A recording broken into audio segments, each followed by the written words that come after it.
À l'inverse d'une bombe A, bombe atomique, dont l'explosion repose sur la fission de noyaux atomiques, une bombe H, bombe à hydrogène, utilise essentiellement le principe de la fusion nucléaire. Il s'agit de faire fusionner des isotopes de l'hydrogène. L'explosion d'une bombe H se déroule en deux étapes. La fusion libératrice d'énergie n'intervenant qu'après une série de fissions qui permettent d'atteindre les températures extrêmement élevées nécessaires à la réaction. Le tout en une fraction de seconde.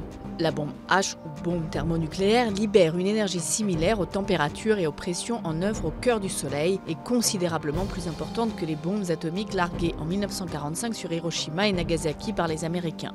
La puissance d'une bombe A se mesure en équivalent de milliers de tonnes de TNT, celle d'une bombe H en équivalent de millions de tonnes de TNT. À ce jour, aucune bombe H n'a été utilisée en dehors de tirs d'essai. Les Américains ont été les premiers à en faire exploser une en 1952 dans les îles Marshall en plein océan Pacifique. Les Soviétiques leur ont emboîté le pas un an plus tard avant de mener l'essai le plus puissant jamais réalisé en 1961, le Tsar Bomba au-dessus de l'Arctique. Ils ont été suivis par le Royaume-Uni, la Chine puis la France.